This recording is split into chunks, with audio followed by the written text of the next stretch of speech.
All right, the single biggest confusion we see from people moving to Denver is they don't actually realize that Denver is two completely different decisions. Most people lump it all together. The city of Denver and the suburbs are different cities, different school districts, different lifestyles, different price points, honestly, different everything. And getting this wrong costs people time, money, and sometimes they end up somewhere that doesn't actually fit what they want or their life. So in this video, I'm gonna break down both sides, city versus suburbs, so you can figure out exactly which one is right for you. I'm Jason Dalbey, team lead with the Denver Group here in Denver, Colorado. I've been a broker for 11 plus years, and we have helped hundreds of people in Denver move and help clients relocate or relocate out. All right, in this video, we're gonna talk about the key difference. So what Denver actually means geographically. We're gonna talk about the lifestyle comparison, the price comparison, the schools, the real story of Denver public schools versus suburban districts, and the verdict, like who should choose the city and who should choose the suburbs. All right, so what Denver actually means, this is like the geographic truth. The city of Denver is its own municipality, specific boundaries, its own mayor, its own school district, its DPS, Denver Public Schools, and suburbs like Highlands Ranch, Parker, Lone Tree, Arvada, Lakewood, Cherry Hills, Greenwood Village, their own separate cities. They're in the Denver metro, but they are not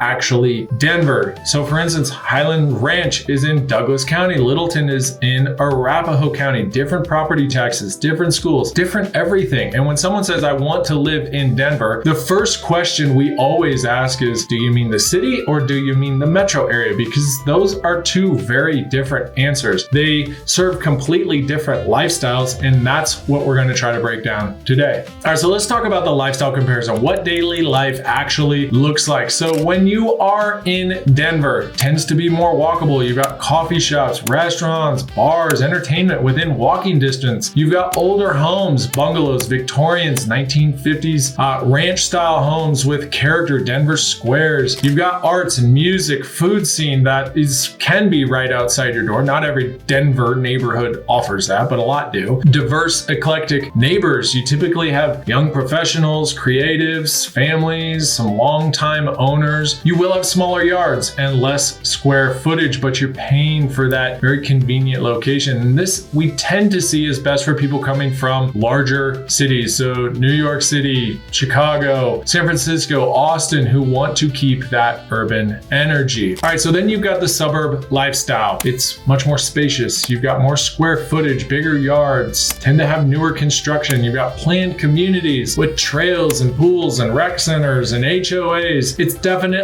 quieter, it's more family oriented and can be great for families and kids. Newer homes, less maintenance, open floor plans. It is more car dependent, so you will need to drive to most places. And this is best for families from the South, the Midwest, suburbs of any major city. If they're used to that, that tends to be what they want. So the honest trade, city is the vibrancy, but smaller space. Suburbs is space, but you're in the car more. Nothing is wrong. It's genuinely about your life. So what does your money get you? This is the pricing reality. The median single family home in the city is around $600,000. In a desirable neighborhood like Wash Park or the Highlands, that can jump to $750,000 to $1 million. And then there are other neighborhoods like Country Club. That number is significantly more than that. So, but you are gonna have smaller lots, older homes, but established walkable areas. Condos and townhomes are strong in the $400,000 to $550,000 range, and it's a higher price per square foot, but you're paying for the zip code. And the suburbs, so for instance, Highlands Ranch median is $600,000 to $650,000. Parker and Littleton, you're $550,000 to $620,000. Lone Tree, you're slightly higher proximity to DTC, which drives the price up. Cherry Hills and Greenwood Village are gonna have significantly higher median home values in those areas, but they are very convenient and close to downtown. So in a lot of these areas, you're going to have newer builds with less deferred maintenance. So if that's important to you, that is something to consider. And price points are closer than people expect. The real difference is what you get for that money, not necessarily the number. All right, let's have an honest conversation about schools, because that is such a hot topic for a lot of people, especially, of course, those with families. So DPS, Denver Public Schools. And if you want a deeper dive in all of this, go check out the blog in our website. We break down school choice. We break down private schools versus public. So we've got a lot more information on our website, denvergroupre.com. Okay, DPS, you've got a large district and schools quality varies significantly by neighborhood. Strong schools absolutely exist, but you must research the individual schools, not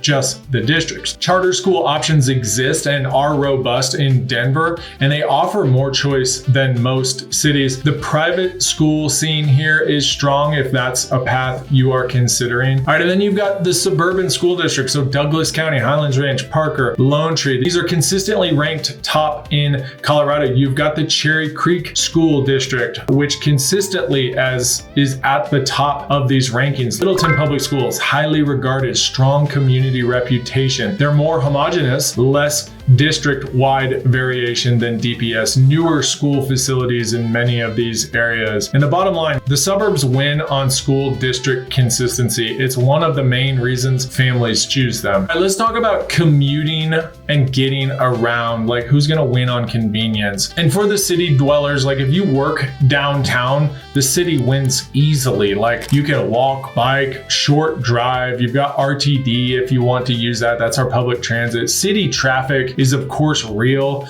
but it's also contained once you're already in it. And then the suburban commute.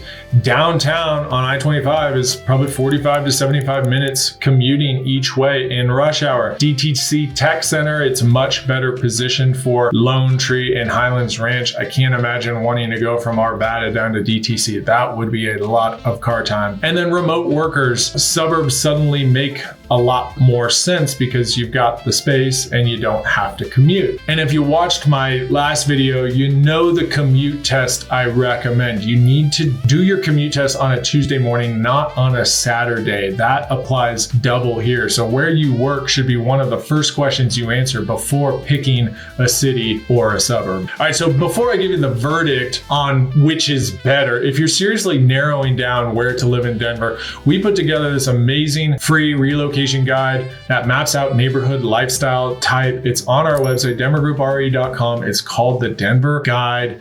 The link will be in the description. It takes 30 seconds to download and it'll save you a lot of time doing research. All right, so the verdict, which one should you choose? Well, choose the city if you want to walk to your life, restaurants, coffee, culture, on foot, and not have a ton of commute time. If you're coming from an urban environment and that energy matters to you, then I would choose the city. Character and neighborhood and downtown vibe feel matter more than square footage. All of those reasons, I would advise somebody strongly consider a Denver address. And then choose the suburbs if you have kids and school district consistency is a priority for you. If you want more space per dollar, bigger home, bigger yard, you work at the Denver Tech Center, Lone Tree, Highlands Ranch, but you want to only be 10 minutes away. You're a remote worker and lifestyle matters more than urban proximity, you would choose the suburbs. Newer construction and lower maintenance is important to you. So here's what I always tell clients. Start with how you actually live your life every day and let that make the decision, not necessarily the zip code. So whichever side you're leaning towards, city or suburbs, there's a great life waiting for you here in Denver. Both work. The key is matching the right one to your actual lifestyle. So if you want to talk through which side makes more sense for your specific situation, you can DM me directly. We want to help you. In the next video, I'm going to do a deep dive on the true Denver neighborhoods like Wash Park, Highlands, Rhino, Baker, and which one fits which buyer. So link will be up here when it's live. If you have questions, please reach out. We're here to help. I'm Jason, team lead with the Denver Group. Follow for more Denver. Thanks.